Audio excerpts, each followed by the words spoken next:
please. Di awal film, kita akan diperkenalkan dengan Sania. Dengan raut wajah panik dan ketakutan, tampak Sania sedang membeli beberapa kotak peluru. Ternyata, Sania dipaksa oleh kekasihnya untuk membeli peluru tersebut. Kekasih Sania ini adalah seorang ketua gangster yang diketahui bernama Santos. Santos bersama gengnya akan menghabisi seseorang yang telah mencuri paket barang haram mereka. Sesampainya di tempat si target, Santos lantas memaksa Sania berjaga di pintu belakang. Sebenarnya, Sania enggan terlibat dalam penyerbuan ini. Namun demi Santos kekasihnya, Sania terpaksa ikut serta. Meskipun ia merasa sangat ketakutan. Santos lantas masuk lewat pintu depan, sementara anak buahnya ia tugaskan menggeledah persekitaran luar rumah. Sesampainya di belakang rumah, Sania malah diganggu oleh sekumpulan bocil nakal. Namun di tengah itu, inilah yang terjadi. Tembakan yang terdengar dari dalam rumah, membuat para bocil nakal tersebut lari terbirit-birit. Ternyata, Santos telah menghabisi pria yang ia curigai telah mencuri paket narkoboynya. Kemudian, Santos memaksa istri pria tersebut untuk mengatakan di mana paket barang haram miliknya. Si istri bersikeras mengatakan, ia sama sekali tidak tahu apa-apa mengenai paket yang dicari oleh Santos. Namun Santos tidak percaya, dan ia malah memaksa Sania untuk menembak istri pria tersebut. Sania yang belum pernah membunuh, tentu saja menolak melakukannya. Tapi penolakan Sania tersebut justru membuat Santos marah. Santos mengancam akan menghabisi Sania jika ia tidak segera menghabisi istri pria tersebut. Sania yang dalam keadaan panik, ia malah menembak Santos.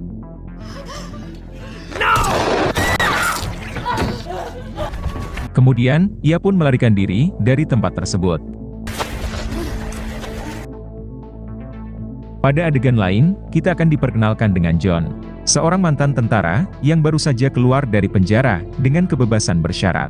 John divonis penjara 5 tahun akibat penyalahgunaan barang haram.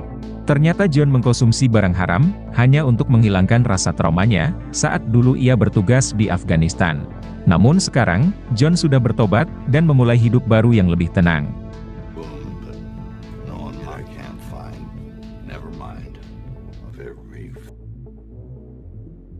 Selesai pertemuan itu, John pulang bersama sahabatnya yang diketahui bernama Marco. Marco dan John sama-sama bertugas di militer dulu dan kebetulan juga bertetanggaan.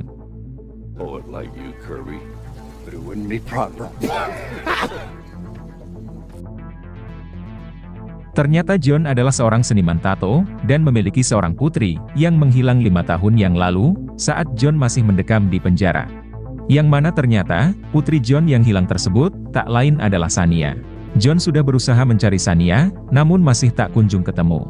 Bahkan, ia sudah melapor ke polisi, dan menyebarkan selebaran orang hilang. Tak lama berselang, John dihubungi oleh seseorang, yang tak lain adalah putrinya sendiri. Sania menelpon bukan untuk bertanya kabar, tapi meminjam uang kepada ayahnya itu, sebesar $2.000. Sania sangat membutuhkan uang tersebut untuk biaya pindah ke kota lain. John pun berkata, kalau ia bersedia meminjamkan uang tersebut, asalkan Sania sendiri yang menjemputnya. Sebenarnya, John tidak memiliki uang sebanyak itu, namun John terpaksa berbohong agar bisa melihat keadaan putrinya tersebut.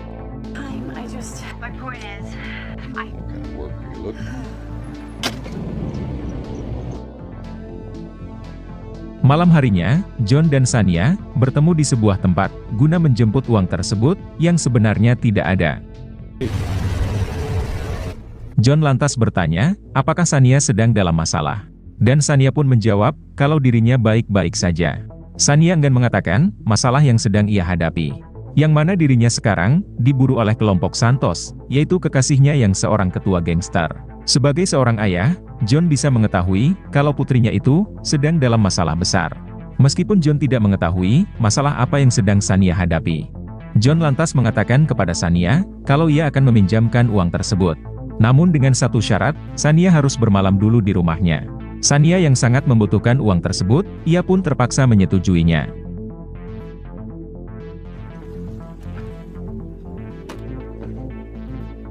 Sesampainya ke rumah sang ayah, Sania yang kelelahan, ia pun langsung tertidur.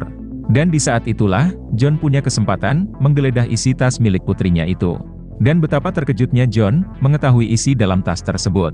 yang berisi sepucuk senjata, paket barang haram, dan juga botol miras. Akhirnya John sadar bahwa putrinya yang telah lama menghilang, ternyata terlibat dalam dunia kriminal. Sania pun terbangun di pagi hari, dan ia langsung melahap menu sarapan yang sudah sediakan oleh ayahnya. Selesai sarapan, Sania langsung menagih uang pinjaman yang telah dijanjikan oleh John. John pun akhirnya jujur bahwa ia tidak memiliki uang berjumlah $2.000. John terpaksa berbohong agar Sania bersedia pulang ke rumah. Sania yang kesal, lantas menceritakan kepada sang ayah bahwa sekarang ia sedang dalam masalah besar. Sania tak sengaja menghabisi pacarnya sendiri yang merupakan seorang ketua gangster. Dan sekarang, Sania sedang diburu oleh kelompok gangster pacarnya itu. Mengetahui akan hal itu, John lantas meminta Sania untuk tidak meninggalkan rumah ini karena di luar sana sangat berbahaya. Jika kelompok gangster itu datang ke rumah, maka John dapat menghadapi mereka semua.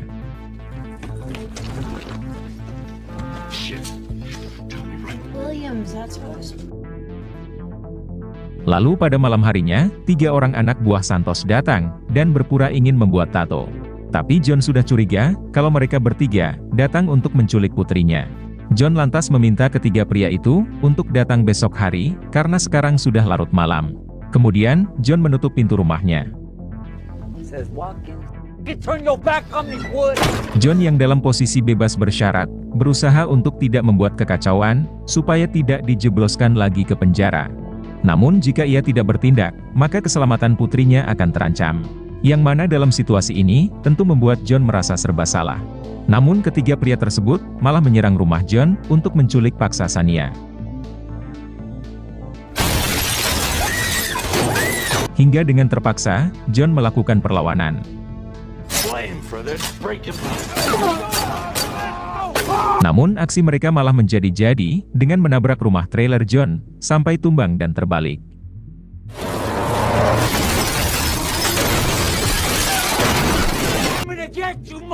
Di waktu yang bersamaan, Marco dan teman-temannya datang sembari membawa senjata.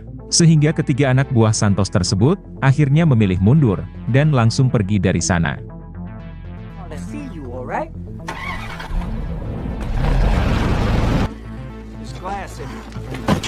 Karena kejadian malam ini, John pun merasa kalau kediamannya tersebut sudah tidak lagi aman. Sehingga malam itu juga, John membawa putrinya yaitu Sania, bersembunyi ke tempat yang aman.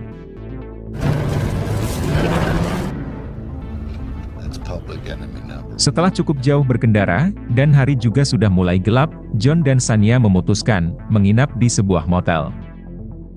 Si pemilik motel sempat salah paham, mengira kalau John sedang membawa seorang kupu-kupu subuh. John yang menyadari itu, ia pun langsung menegaskan kepada si pemilik motel, bahwa Sania adalah putri kandungnya.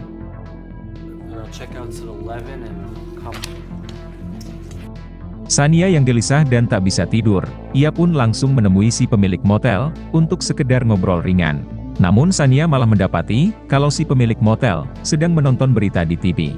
Yang menampilkan foto Sania, yang dinyatakan sebagai tersangka, atas pembunuhan pasangan suami istri.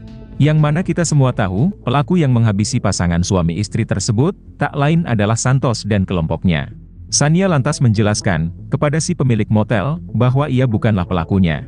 Pelaku sesungguhnya, adalah kelompok gangster, yang telah mengkambing hitamkan Sania. Si pemilik motel pun akhirnya percaya, namun sialnya, ia sempat melapor ke polisi, terkait keberadaan Sania di motel tersebut. Dan sebentar lagi, polisi akan segera datang. Kemudian, Sania menelpon ayahnya, yang sedang tidur di kamar motel.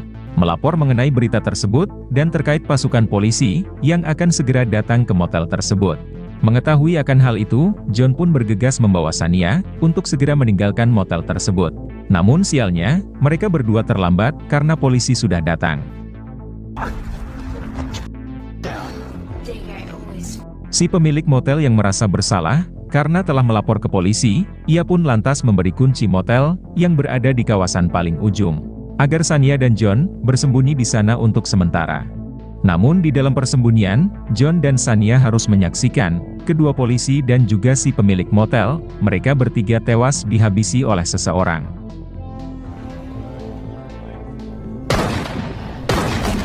Ternyata, yang menghabisi mereka bertiga, adalah seorang pembunuh bayaran yang diutus oleh kelompok Santos. Pembunuh bayaran ini diketahui bernama Jarod. Ternyata malam itu, sebelum meninggalkan kediaman John, mereka sempat menaruh sebuah alat GPS di bawah mobil milik John. Sehingga dengan begitu, mereka bisa melacak lokasi keberadaan Shania. John yang menyadari akan hal itu, ia pun bergegas mencuri sebuah mobil, dan segera melarikan diri. Jarod si pembunuh bayaran, berusaha menembak John dan Shania.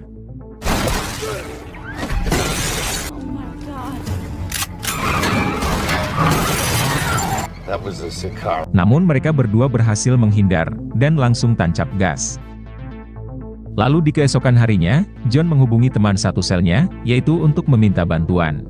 Dalam melacak informasi terkait Santos, dan seberapa berbahayakah kelompok gangster Santos. Teman satu sel John ini, ternyata adalah ketua kartel, yang sangat disegani di Meksiko, dan ia bernama Big Ray.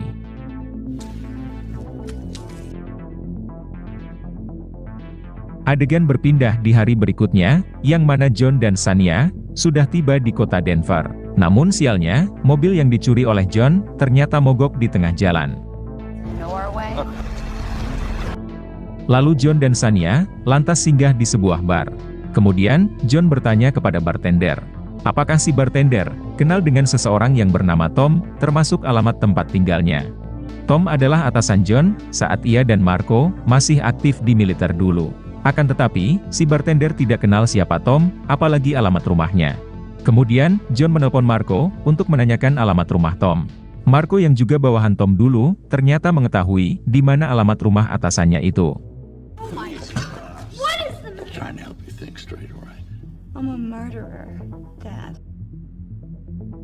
Tanpa membuang waktu lagi, John dan Shania langsung mengunjungi rumah Tom. Setelah bertemu dengan atasannya tersebut, John langsung bertanya mengenai motor dan uang milik John yang dulu ia titipkan kepada Tom sebelum John masuk ke dalam penjara. Mendengar hal itu, Tom pun langsung meminta maaf kepada John. Karena uang milik John tersebut sudah habis Tom gunakan untuk sebuah keperluan yang mendadak. Dan yang tersisa hanyalah motor John saja. Mengetahui akan hal itu, John pun tidak mempermasalahkannya. Kemudian, John pamit kepada Tom, karena ia dan putrinya akan melanjutkan perjalanan. Namun Tom meminta John dan putrinya untuk bermalam di tempatnya, mengingat hari juga sudah mulai gelap. Dan Tom juga berjanji akan meminjamkan uang kepada anggota geng motornya, yaitu untuk membayar uang milik John yang telah Tom habiskan. Mengetahui akan hal itu, John pun akhirnya setuju untuk bermalam dan melanjutkan perjalanan di keesokan paginya.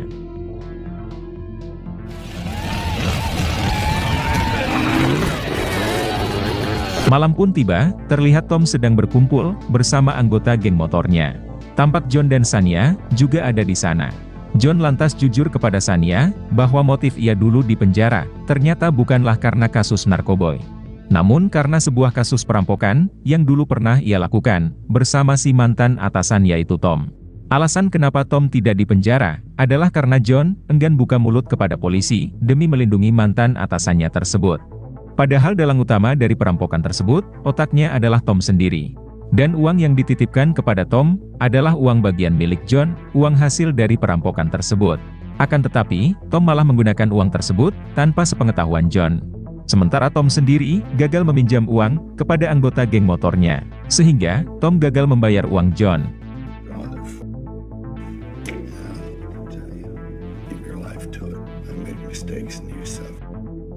Lalu di keesokan paginya, John dikejutkan dengan sebuah senjata yang mengarah tepat di jidatnya.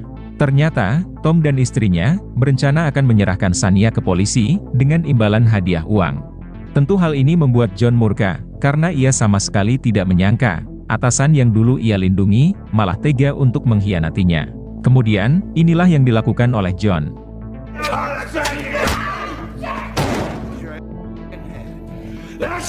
John berniat akan menghabisi Tom, namun Shania mencegahnya, karena hal ini hanya akan menambah masalah yang baru. Hingga pada akhirnya, John mengampuni si mantan atasan, untuk yang kesekian kalinya. Setelah itu, John bergegas membawa putrinya pergi, mengendarai motor lamanya. Namun sialnya, Tom malah menugaskan anggota geng motornya, untuk menghabisi John dan Shania. Namun John yang seorang mantan tentara terlatih, mampu dengan mudah membalikan keadaan.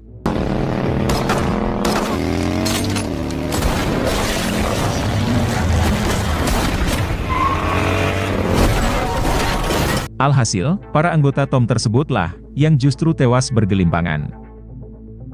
Setelah berkendara cukup jauh, John lantas berhenti di sebuah pom bensin guna mengisi bensin motornya.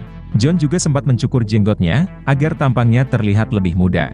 Karena hari sudah mulai gelap, John dan Shania memutuskan menginap di sebuah motel yang berada tak jauh dari pom bensin tersebut.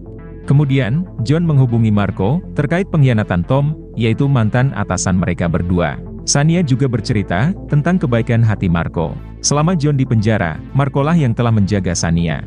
Akan tetapi, Shania malah terjerat pergaulan bebas dan memutuskan kabur dari rumah. 10 years old.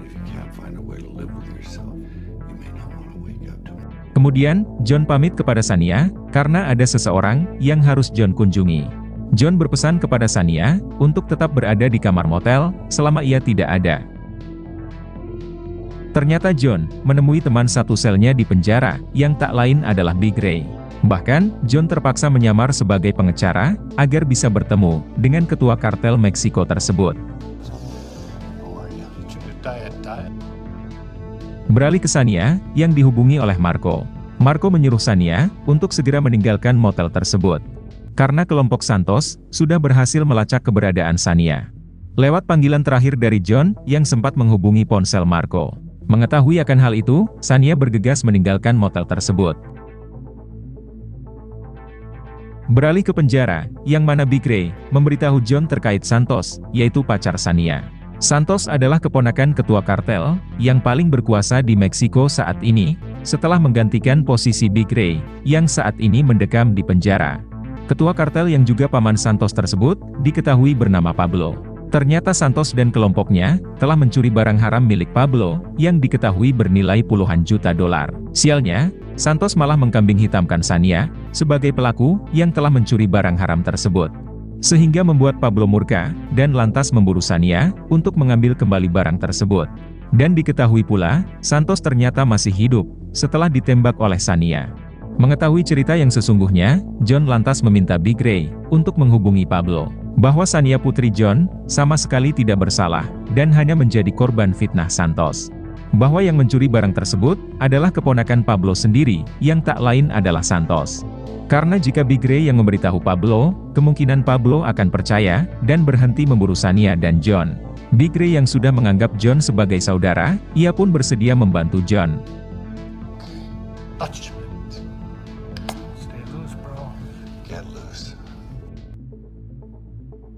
Sesuai saran dari Marco, Shania pun bersembunyi di tempat keramaian. Kemudian, Shania dihubungi oleh seseorang yang ternyata adalah Santos. Tentu Shania sangat terkejut mengetahui kalau ternyata ketua gangster itu masih hidup dan sekarang berada tak jauh darinya.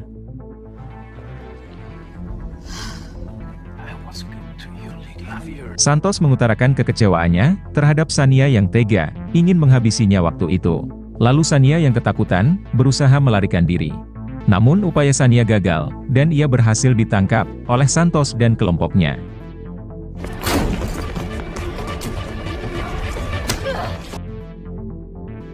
Selesai menjenguk Big Ray di penjara, John lantas menelpon ponsel Shania, tapi yang mengangkatnya adalah Santos.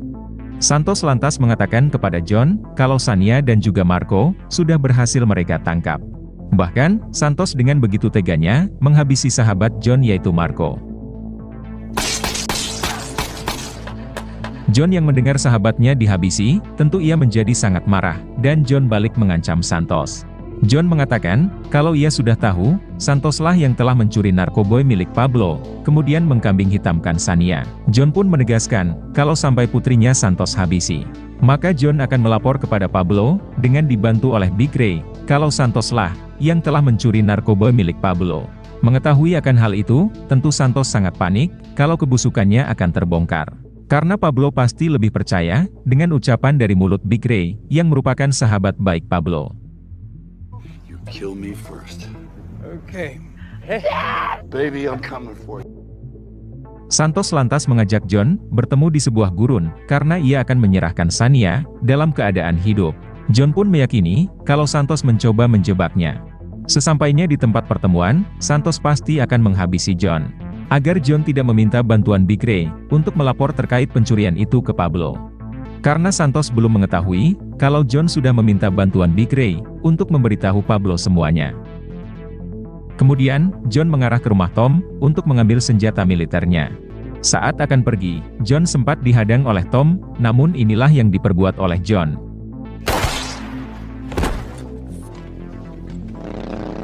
Singkat cerita, John tiba di tempat pertemuan, dan John dengan sengaja memarkir mobilnya di tengah jalan. Sesuai prediksi John, kalau Santos menolak menyerahkan Sania. Dan Santos malah mengancam akan menghabisi Sania apabila John menolak menyerahkan diri. Sehingga dengan terpaksa, John menyerahkan dirinya tanpa perlawanan. Santos lantas menugaskan anak buahnya untuk mengikat kedua tangan John dan memasukkannya ke dalam mobil bersama dengan Sania. Santos merasa sangat bahagia karena sudah berhasil menangkap ayah dan anak ini. Santos bersiap membawa mereka berdua ke sebuah lokasi untuk dieksekusi. Namun mobil Santos terhalang motor milik John yang John parkir di tengah jalan. Santos lantas menyuruh kedua anak buahnya untuk memindahkan motor tersebut, tapi inilah yang terjadi. Ternyata sebelumnya, John sudah menaruh sebuah alat peledak di dalam motornya tersebut. Dengan kedua tangan yang masih terikat, John berhasil menghabisi anak buah Santos yang berada di dalam mobil. Sedangkan Santos sendiri berhasil melarikan diri.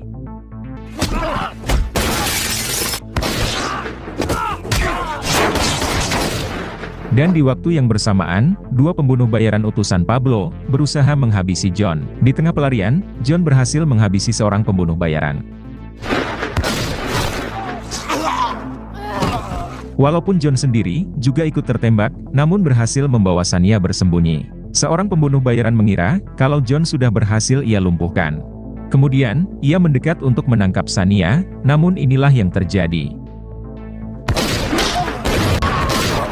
John ternyata masih hidup, dan berhasil menghabisi si pembunuh bayaran, walaupun John juga ikut tertembak. John yang sekarat, lantas berpesan kepada Sania. Apapun yang terjadi, Sania harus bertahan hidup, dan menjadi orang yang lebih baik. Tak lama berselang, John pun akhirnya tewas.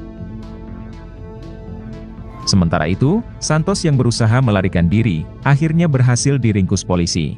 Karena ternyata, polisi sudah mengetahui, kalau Santoslah pelaku utama, yang menghabisi pasangan suami istri tersebut.